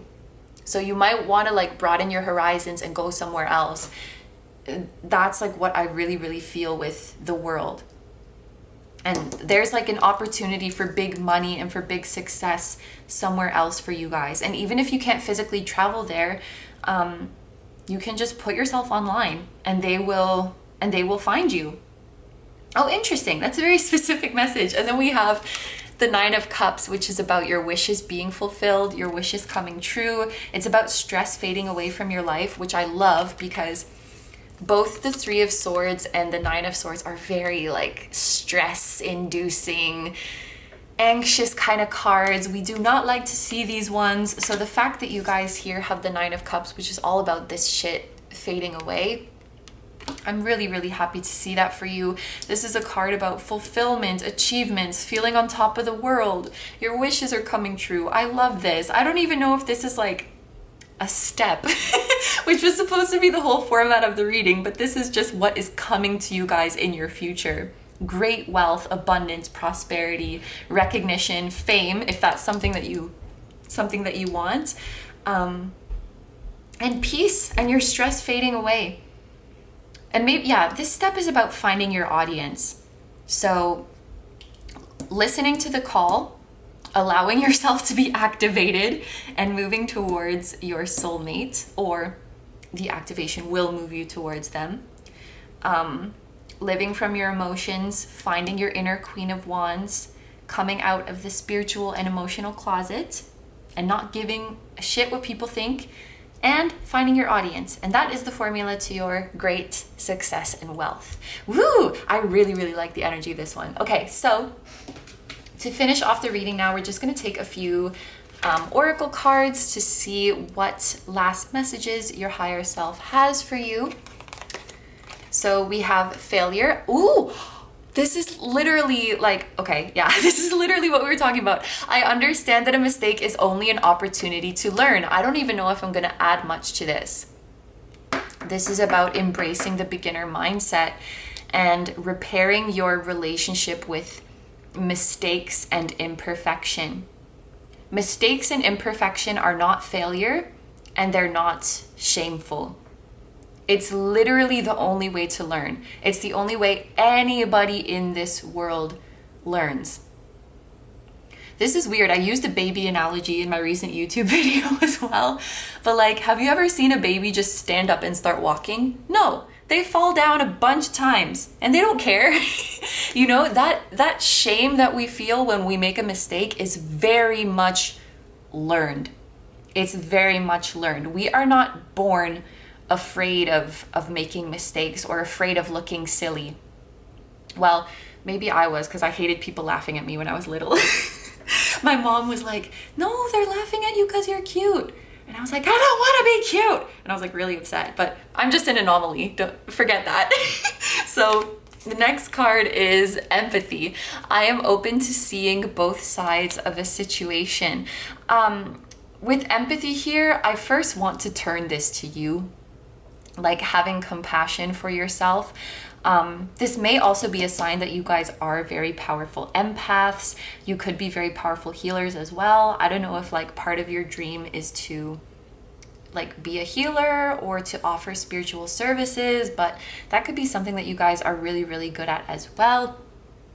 But again, I think this card is coming out as your higher self asking you to be nice to yourself. And actually, with this message of seeing both sides of a situation, even if you don't believe it at first, anytime you have a moment of negative self-talk, just challenge yourself to see the other side of it. Again, even if you don't believe it, just get into that practice. So for example, if you make a mistake and you're really coming down hard on yourself, like, I'm so stupid, like I should know how to do this by now, I'm not good at anything. If that's what you really believe, just challenge to think, what would somebody who has empathy and compassion for me maybe say to me right now? They might say like, it's okay, you haven't even been doing this for that long, and everybody makes mistakes like this. Even the best of the best make mistakes sometimes, and it's a completely normal part of learning. Let's come back to this tomorrow and you'll do even better. Like, what would somebody, hypothetically, if they had empathy for me, what would they say? And before you know it, you'll realize like, man, this voice actually has a point. And you know what? I actually feel a lot better about myself when I listen to that voice. And when I beat myself up, it's counterproductive because it makes me not even want to try again. And that's the only real failure. But when I listen to the voice of empathy or compassion, I come back to it the next day, I don't feel so bad, and I actually want to try again. So I'm going to listen to this voice from now on. It's all about what makes you feel good. And again, that's what you're realizing with the Queen of Wands here. I think it was Teal Swan who said, when it comes to beliefs, it's not about what belief is right or what belief is wrong. It's about what belief is beneficial to you and what belief is not. Because at the end of the day, all we have is our subjective experience. It's wrong for you to be talking negatively about yourself as if that's the objective truth. This is your subjective experience. And so, is it beneficial to talk to yourself like that? Or is it beneficial to talk to yourself with compassion and to see the other side of the coin? And, you know, what am I trying to say? It's like, this belief being beneficial for me is good enough. I will choose to believe it. I will choose to embrace the belief that makes me feel confident and that makes me feel cared for. It's almost like you guys feel an obligation. you feel an obligation to see it the negative way, as if you're like fulfilling a responsibility by beating yourself up. And oh my gosh, this is so dumb. I'm thinking of, okay, so you guys know Ollie London. There is this guy who like spent a bunch of money on plastic surgery to look like Jimin. And then he was on Dr. Phil. Jimin is a K-pop idol, by the way. He was on Dr. Phil, and I guess Ollie London was bullied a lot as a child. And Dr. Phil said to him, like, what you're doing now by beating yourself up, you're just taking over for the bullies. Like, you're saying to the bullies, I don't need you anymore. I got this. I'm going to keep doing your job for you. You don't have to bully me anymore because I'm going to bully me. So I feel like you guys might be doing something like this, whether it was that you were bullied or whether it was your parents or your teachers or other adults in your life who really came down on you when you made a mistake. It's like, you guys don't need to do that anymore. I'll do it. And it's like, that's how you take care of yourself, or that's how you discipline yourself, or that's how you see it. But your higher self is saying like, this is not discipline. This is not responsibility. This is just straight up mean. So be the compassionate voice that you may have never had. Be that voice for yourself.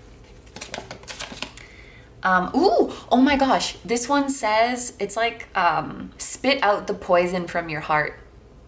Wow. Coming out right after that. Spit out the poison from your heart.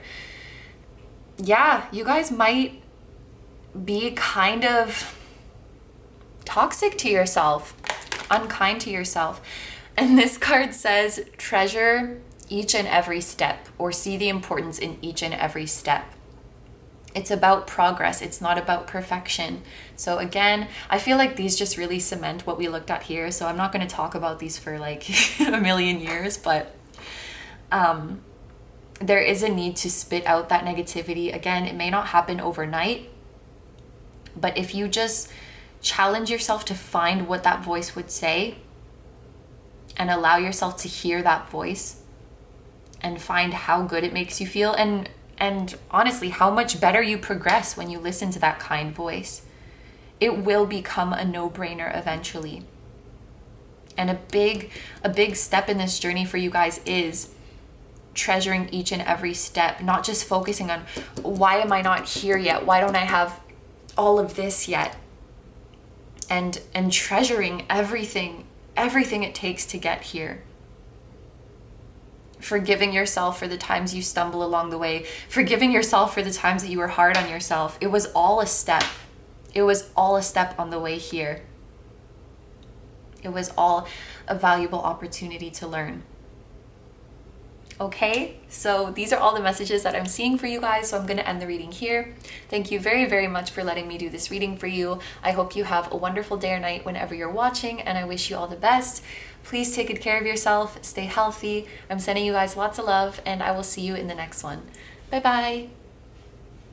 Hi number 4s, so this reading is for those of you who are drawn to the Aventurine, and in today's reading we're going to be finding out what are the next steps that you should take in order to achieve your dream life. So I am going to be taking most of these messages from your higher self today, and I just want to start off this reading by seeing if there are any messages in particular that your higher self would like you to know about your dream life, and as well if there are any souls other than your higher self who would like to come through to give you a message. So for this part, I'm just gonna let however many cards fall out and see what messages we have for you. What does your higher self want you to know about your dream life, and are there any other souls who would like to come forward? So we have the Sun and we have the 10 of Wands. Okay, so the message that I'm getting right away from this is that there is a need for you to have more fun. With the 10 of Wands here, it's almost like the message they're giving you is that somewhere along the way, achieving your dream life became like this laborious, what would you call it? I'm really forgetting a lot of vocabulary today, so I'm sorry if it takes me a while to figure out the words that I want to use, but I think laborious, like something that is very hard, something that is very heavy on you, something that takes a lot of exertion. It became like a chore. It became like a responsibility. And your higher self wants you to get back to approaching it in a more childlike and playful way. This is what we see with the sun. When I look at the sun, this is like a carefree child who believes anything is possible and just wants to have a fun life. Whereas the Ten of Wands is like that disillusioned, disgruntled, tired adult who is just always busy and is in the hamster wheel. Like there's a very, very stark contrast here. And it's almost like your higher self is calling on you to ask yourself, like, at what point did it become this way? At what point did doing what I love become like this chore or this thing that weighs down on me? And some of you guys might have lost sight of your why, like why you're really pursuing this, and lost sight of what it is that you really love, maybe because you started doing it for other people, or you started putting too unrealistic expectations on yourself, or you started doing it for numbers, for results, for performance. It can be so many things that make it feel like this Ten of Wands, but I feel like over time, the shift has gone away from just the pure pleasure and just the pure enjoyment. And it's like your higher self is saying, this was never meant to feel like a burden. You know, achieving your goals was never meant to feel like a burden. That doesn't mean that it's never going to be stressful and there's never going to be challenges, but I think you guys can know, like, there's a difference between, you know, confronting a challenge with enthusiasm and excitement and doing really, really well under stress because it's like you're competing against yourself and it's so much fun, or the type of stress and pressure that is accompanied by this dread and this anxiety. There's a very big difference. And the difference is whether it's a burden or a pleasure. So I think this is like, maybe this is even like a reflection that your higher self would like you to meditate on. Like, when did I lose sight of this childlike sun energy? And when did I give away that energy? And to whom or to what did I give away that energy? Is it the system? Is it the man? Is it my peers? Is it my parents? What took away this sun, this childlike wonder? And your higher self doesn't want you to take this so seriously or to put so much pressure on yourself. So that's the very first message that is coming through for you guys. As for other souls that are coming through, I do not believe that this soul coming through is incarnate. At the moment, I'm not really getting that sense. It could be the being that we see here, although horses might be an important spirit animal for you guys, especially white horses, because they symbolize freedom. You know, like you're free to gallop wherever your whims take you. This feels more like it's somebody you've had past lives with, and they've been like your best friend, or they've been your partner, someone who's really, really close to you. But this time around, it feels like they are guiding you. Their energy is very warm, very kind. They're like nurturing, but not in a sappy way, is their wording. And they have a very, very good sense of humor. And they want you to make more light of your situation, to always see the humor, to see the bright side in any situation that you're in. So this guide slash soul friend might be coming through in today's reading as well. But okay, let's get into the meat, the bulk of the reading here. So we are going to take a look at 3 different steps that your higher self would like you to take towards your dreams. And we're going to take 3 cards for each of those. So we'll take 1 card to see what the step is. We'll take 1 card to see why you should take that step, and 1 card to see how you can take that step. So that's how that's going to go.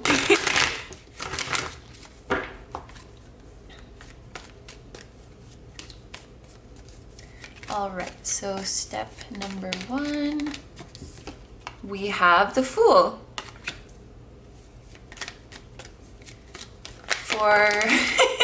All right, should we take all of them? Sure, let's take all of them. So I wanted to take 3, but we just have 1 extra, and we have 3 freaking major arcana. We have the Fool, we have the Star, we have the Hierophant, and we have the 10 of Swords. All right, so there is some ending that wants to take place with the Ten of Swords here. Maybe it's the situation that is making you feel like the Ten of Wands, which is very burdened, very tired, very stressed out. There's something that you definitely need to walk away from in your life. The thing that is giving you the most stress or the most burden on you. But there's a couple little pieces of advice or pieces of knowledge that are coming through here. One, with this Ten of Swords, is that this is not necessarily going to end on its own. This Ten of Swords gives me a very different vibe from most others, because usually, as you guys might know, we would see the swords stabbed into the person's back. So it has this feeling of somebody else did this to them and now they are defeated. Whereas here, this looks like a very conscious, and I would even say empowered, decision to end something. He's the one who is putting the swords down and saying, like, I'm done, I'm gonna walk away from this. So the first thing that your higher self is saying you is that any situations you're in right now, anything that you've committed to that is draining you or causing you stress and you're just waiting for it to end, it's like it's not going to end for you, or it's not going to leave your life. You have to be the one to leave. And if you guys needed like a green light, like I need a sign that it's time to go, or I need a sign that I can do this, this is your sign. This Ten of Swords is your sign. This is an ending, and the Fool is a new beginning. Now, some of you guys with this Fool here, or actually most of you, you might not have something else lined up, or your higher self is saying that you don't need to have something else lined up in order to end this. And this can really be for anything. I know most of the time it's a job that we would talk about like this. Like, I want to have a new job lined up before I want to have a new job lined up before I quit my current one, or I don't know, I want to travel to this place, but I want to have like all of my itinerary in place first. Or even for those of us who struggle with being alone, we might not want to leave a relationship unless we know that we have somebody else to catch us and to welcome us into a new relationship. And with the Fool here, which is like a complete clean slate, and the Fool is diving into the unknown, it's like your higher self is saying, and this just might be a part of your soul's journey, that, you know, in this chapter, you are to walk away from something without having the next thing lined up. Maybe it's time to be a little bit more spontaneous in your life. And maybe in the midst of this unknown, this is where your dreams are going to find you. Maybe you guys, like throughout your life, have been it's like you plan everything very methodical, very step by step.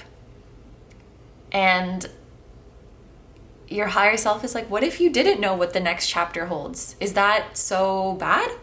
Is that so bad? That might be fun.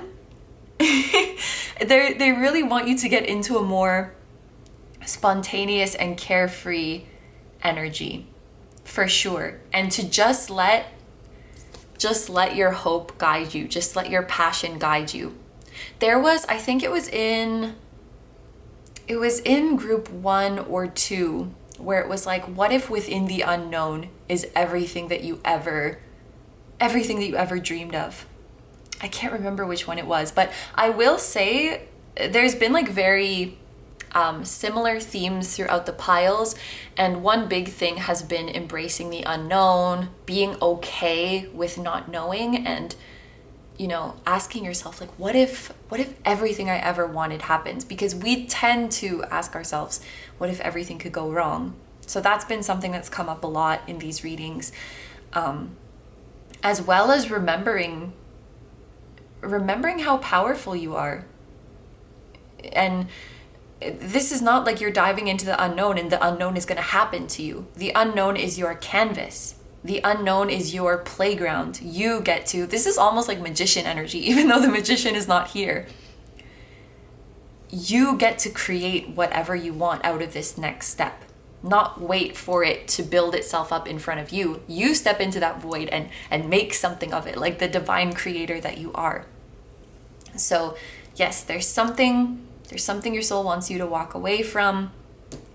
You may not have the next thing lined up, and yes, you have to be the one to end it. If you're waiting for this thing to end, or if you're waiting for the other party to let you go, if there's another party, your higher self is saying like, it's gonna be you.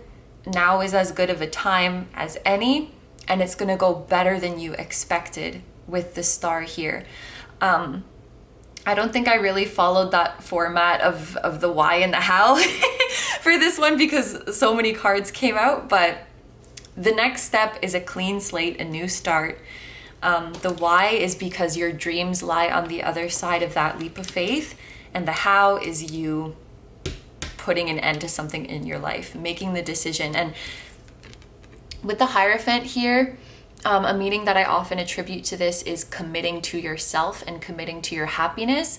There may be a mentor actually coming into your life at this stage, because this can also talk about a teacher, a mentor, a counselor of sorts. So just know that when you dive into the unknown, somebody will be there to, somebody will be there to catch you when you fall and to guide you through this time. And likely because of all the major arcana here, they will come into your life in a kind of serendipitous way. If I can just give like a dumb example, let's say that you have always wanted to learn how to build houses. That's like your dream. You've always wanted to learn how to build houses, but you work at this office job and you're like, you know what? I'm gonna quit this job. I don't like it anymore. And I still don't know how to build houses. I still don't know how that's gonna work out, but I do know that this current job is draining me. So you leave it, and then like a week later, you're at the gas station and you get to talking with somebody and they build houses, and they're like, you want to come help me build this house? I'll teach you. Like you can help me, and then I'll give you the knowledge, and then you come together, because this is also like a union with a like-minded person. I feel like this is going to be somebody who teaches you, who comes into your life in a serendipitous way.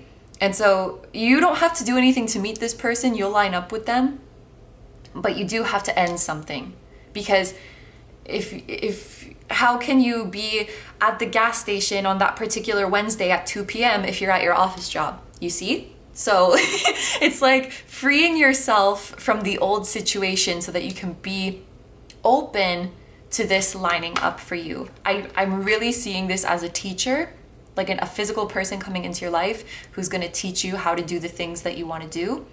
And I feel like you won't have to pay them. It will be like in exchange for something. Like you're their apprentice and they're going to teach you everything they know if you help them with this project or something like that. It's some kind of, agreement like this.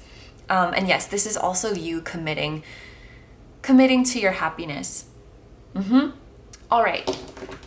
So far we have Leo, Taurus, and Aquarius energy here.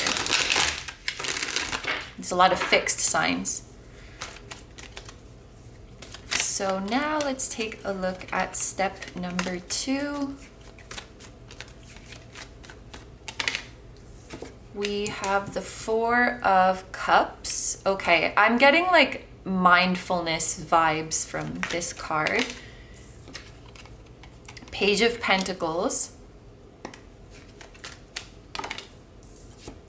And the 10 of Cups. All right, so yeah, like I said before, the 4 of Cups is really giving me mindfulness vibes, because this is about boredom, discontentment. It's also about not seeing things. This person is bored. He's looking at the cups in front of him, and he doesn't even see this opportunity in front of him. I feel like your higher self and your inner child have been trying to communicate with you, but you may not be picking up on their signs. And many of you guys might actually be out of touch with your emotions as well, which is not your fault. And it's like, if you were fully tuned into your emotions, I don't think you would have been able to survive in the stressful situation that you have survived in. I feel like you guys have pushed through a day-to-day that hasn't brought you much joy, and that has brought more stress than good things into your life. And if you were feeling your emotions on full blast, I think it would lead to like a breakdown or a burnout. So I feel a little bit of a shutting down as a way to get by, as a way to protect yourself. And I think once you set yourself free, your higher self is asking you to rest, practice mindfulness, which is like, mindfulness is like being in the present moment. So not thinking about the past, not thinking about the future, thinking about, like if I'm to be mindful now, I'm going to think about how my legs feel when I'm sitting here. I'm going to think about how the hair clip feels in my hair. I'm going to think about the spots on this giraffe. Think about my immediate surroundings and really ground myself in my body and not let my mind go off in a million directions. It's when you find this stillness and this centeredness that I think you guys are going to start to have a lot of epiphanies. You're going to open the channel for downloads to come in. And you may experience some intense emotions as well. There's some emotions that want to be released. And at the same time with this card, they're saying there's some psychic insights that want to come in. So this step for you is like rest, mindfulness, meditation, because you're going to see a lot of things that you couldn't see before when you were, when your mind was racing a million miles an hour, when you were in survival mode, when you were in autopilot mode. So learning mindfulness is going to be really, really important. As for the why, it's really interesting. Like in this card, we see this is the cup that you don't see. This is the pentacle that you do see. Maybe you guys have been, I don't know if it's literally money. It could be like focus on making money, focus on hitting your goals, focus on getting tasks done, focus on all of the chores you have to do throughout your day. These kind of worldly things. Because he's staring right at the pentacle, like he's holding the pentacle. And the cups that represent emotion are being disregarded. Your higher self and your inner child who is coming through a lot want you to get back in touch with your feelings and to slow down. And I just noticed we have children on this picture as well. Children just frolicking and playing. I would encourage you guys to do things that you love to do as a child. Whether that was like coloring or puzzles or watching cartoons or playing outside. Something that doesn't necessarily have an end goal or that is necessarily going to like create value, quote unquote, or is going to serve a purpose for somebody else. Just something for you and something to enjoy yourself. Your higher self is asking you to do this. You're really being brought back to a more simple and more pure energy. And I'd also like to point out, I guess, how I think most young children tend to just express their emotions as they are. And it's not innate within us to think like, oh, is this emotion valid? Or how is that person going to feel if I express my emotion? Are they going to think it's silly? Are they going to be inconvenienced by it? That's stuff that we learn later on. But our instinct is to just feel whatever we feel and let it out. And so that's also something like with this, again, cups representing emotions, and 10 that talks about completion, that talks about all. And the rainbow, which is like a spectrum of color. Feel your whole spectrum of emotions. This is the how. Just start to be mindful of your emotions and what you're feeling throughout the day. Whether it's positive or negative, just let it come out. And you'll notice that when you allow it to come out, then it passes. And then you're always in the present moment. when we suppress our emotions, we get stuck in the past because it's like that emotion never finished processing. So that emotion that we felt years ago, it's still here. We never fully let it come out and pass. So we get stuck in the past like this. When you let it come out and express it fully, that allows you to always be in the present. You experience it when it's there, and then you let it go, and you're still here. Sorry, I feel like there's a lot of different messages coming out here, but this is about feeling your emotions fully, doing what you enjoyed to do as a child, putting the focus back to your emotions rather than like material value or material things, and practicing grounding and mindfulness. Oh my gosh, there's so many things. And when you do this, this is going to increase your psychic abilities. It's going to increase your connection with your higher self and essentially your inner compass, because that's what your higher self is. You'll become like an expert at letting your emotions guide you. And I think that's really important. And actually, probably that's when the sun became the 10 of Wands, is probably when you stop letting your emotions guide you and started to focus on this more. Like, I'll give an example of the kid that loves to paint, right? When he wants to paint, he will go paint and paint with all his heart. And then when he's tired of painting, he will stop. But maybe along the way, this kid's parents were like, oh my gosh, you're such a good painter. You should submit your painting to this contest and enter this painting competition, and you should make a living out of it. And now it's not a freeing experience anymore. It's like, I have to do this to fulfill other people's expectations. I have to do this to make ends meet. It becomes a means to an end rather than the thing itself is what is valuable. I think letting your emotions guide you is the key here of how to revert this 10 of Wands back to the sun. That what you love, it doesn't have to become your whole identity, and you don't have to prove yourself with it, and you don't have to exploit it. You can enjoy it, and you can do it when you feel like it and as much as you feel like it. This is a kind of life that your higher self wants you to create, a freer life, a simpler life, a more fun life. It's the life that is coming to you, I should say. And for step number 3, yes, no more putting pressure on the things that you love. And no more exploiting yourself.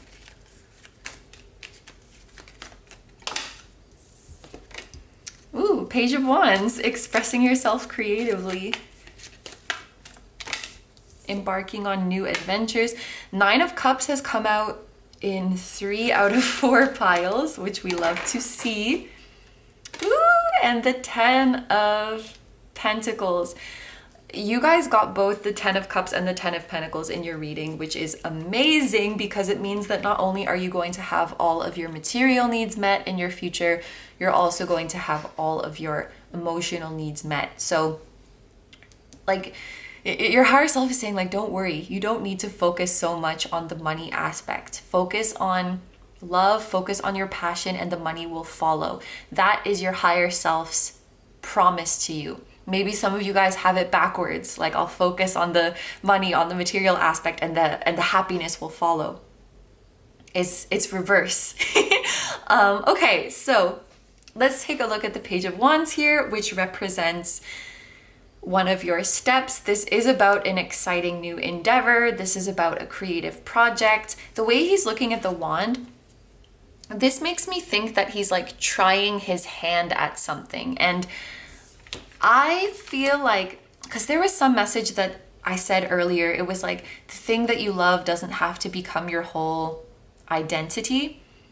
And maybe you guys aren't meant to just do one thing. Maybe you guys as a child, it's like you were good at something. You're good at many things, but there was like one thing that maybe you exhibited first, that you were really good at it, or it was what you happened to be best at that time. and you got praised for that. And I feel like you kind of got exploited for that, because that word exploitation is like coming to my mind a lot.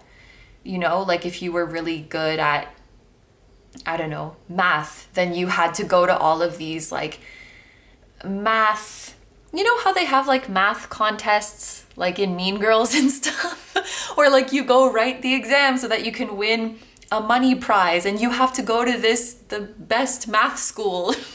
Can you tell I don't know what I'm talking about? But it's like somebody took that thing that you love, probably adults, took that thing that you love and we're like, what can we get out of this? Like, how can we milk this? How can we exploit this? And so you internalize like, that's what this thing that I love and I'm good at is meant to feel like. And when I love something, I have to exploit it so that it benefits other people, or I have to make it into a responsibility. This might be something that you guys learned early on. And I feel like many of you, it may not be everybody, but many of you watching this pile might have, like, that thing might have unconsciously become your identity. Like if you were praised a lot for being like good at a violin when you were little, that might have become like, oh, that's my thing. That's my thing. I play the violin. But your higher self is like, you don't have a thing. You're just talent. You're just brilliant. You're multi-talented. And maybe you don't have to be the violin person forever or the math person forever or whatever it is. And maybe you can allow yourself to roam free. Maybe, you know, if those adults had never interfered, maybe your inner child or the child that you were at the time would have been like, you know what? That was fun, but I don't feel like doing math anymore. Now I want to go study bugs. But it's like you never got the chance to figure out what would your child self have done? Where would their emotions have led them? Because the adults took over and were like, yes, this is the thing that you're good at. This is the thing that you're going to do. We're going to put a bunch of money into this and make you go to lessons and make you compete and make you go to school for it. It's like the decision was made for you. And what would your child self have done if they were just free? Maybe you would have gone on to study bugs, and you would have gone on to study marine life, and then you would have taken up acting, and then you would have learned how to cook pastries. Like, I feel like there's so many things that you guys are good at that you haven't been able to explore. And I know this is about your dream life, but I feel like a lot of your dreams, you may not even have been acquainted with them yet, not even got to see them yet. So the Page of Wands, it's like trying your hand at something new. And I feel like once you free yourself from your current situation, you meet this Hierophant, you take the leap of faith like the Fool, you're living a more free life. So you're not tied down to any schedule or any heavy expectations, and you're open.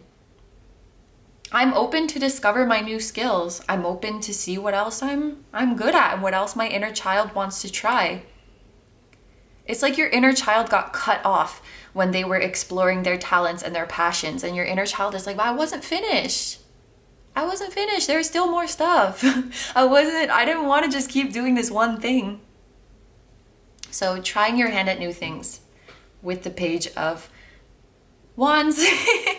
The Y here with the Nine of Cups. This is just about joy. This is just about something that brings you joy. Again, like, I feel like there's dreams that you haven't met yet, because this can be about wishes and dreams as well.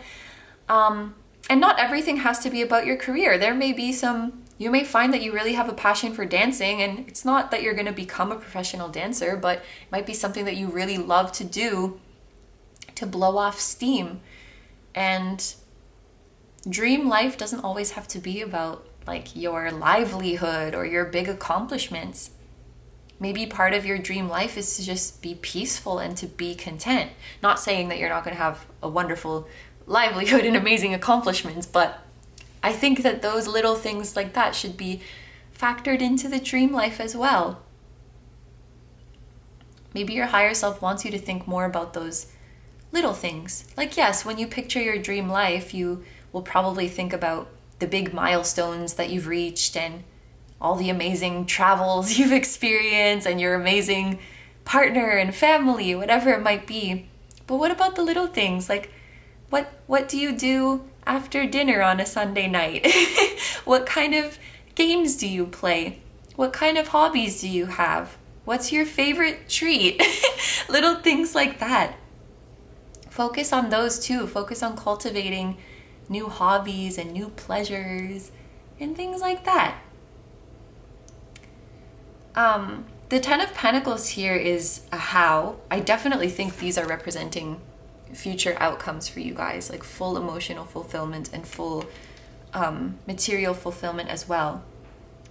But if I could take this as a method of doing something, the Ten of Pentacles is slow and steady. There could also be a message here like, what would you do if money wasn't an issue?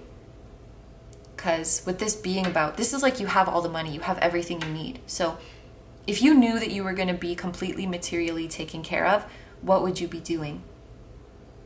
And that's how you find your dream. And that goes back to the message of like taking your focus off the material aspect. What would you do if money didn't matter? What would you do if like numbers didn't matter at all? What would you do if numbers didn't matter? Or status didn't matter? Or any worldly thing like that. All right, so just to finish off the reading now, I'm going to take a few oracle cards to see if there's anything else that your higher self would like you to know. So first we have freedom. I possess the power and free will to create my own happiness. You guys are free to do whatever you want. We saw here that your soul is really yearning for freedom.